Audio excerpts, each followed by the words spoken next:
বিশ্বাস করবে না, কিন্তু একসময় একটা বানর আমেরিকার সবচেয়ে বড় টেলিভিশন চ্যানেলটাকে দেউলিয়া হওয়া থেকে বাঁচিয়েছিল।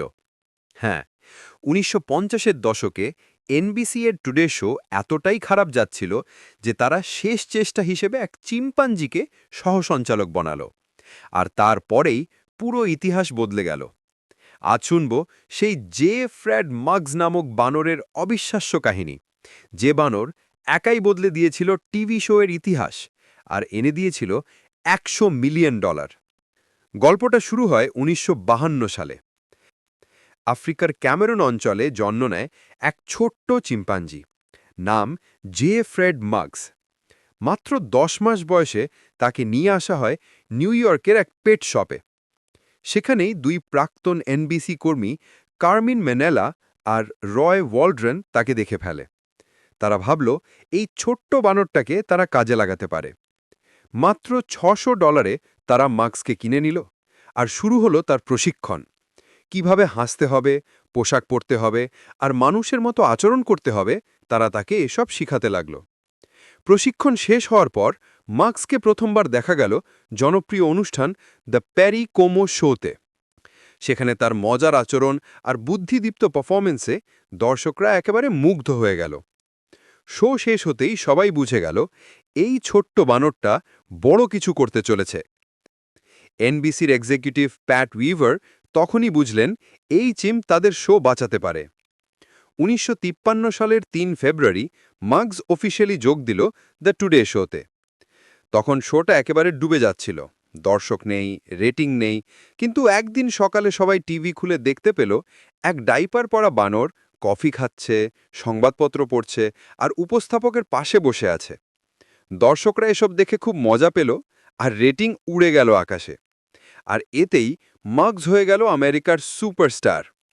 তার ছিল ৪৫০টা পোশাক, সে চিনত ৫০০রও বেশি শব্দ, আর এমনকি সে পিয়ানো বাজাতো লাইভ শোতে। এভাবেই এনবিসির হিসেব অনুযায়ী মার্কস তাদের এনে দিয়েছিল $১০০ মিলিয়নেরও বেশি আয়। কিন্তু মার্কস মাঝে মাঝে ভীষণ দুষ্টু হয়ে যেত। একবার প্রেস কনফারেন্সে লাইভ সম্প্রচারের মাঝেই সে উপস্থাপকের চশমা খুলে ফেলেছিল। আরেকদিন তো শো চলাকালীন সময় গাছে উঠে বসে রইল, কিছুতেই নামানো গেল না। শেষমেশ নামানো গেল শুধু কলা দিয়ে। একবার তো কমেডিয়ান মার্থা রেকেও কামড়ে দিল। শোয়ের মূল উপস্থাপক ডেভ গ্যারোয়ে তাকে একদিকে ভালোবাসত, আবার ভয়ও পেত। পর্দার আড়ালে মাগসের মেজাজ আর জনপ্রিয়তা দুটোই সামলানো কঠিন হয়ে পড়েছিল। ধীরে ধীরে মার্কস শুধু আমেরিকাতেই না, পুরো পৃথিবীতেই সুপারস্টার হয়ে উঠেছিল। জাপানে সে ছিল ২০ শতাব্দীর অন্যতম বিখ্যাত আমেরিকান অভিনেত্রী, মডেল ও গায়িকা ম্যারিলিন মনরোর মতোই জনপ্রিয়। আর রাশিয়ার পত্রিকায় তাকে বলা হতো আমেরিকান লাইফের প্রতীক।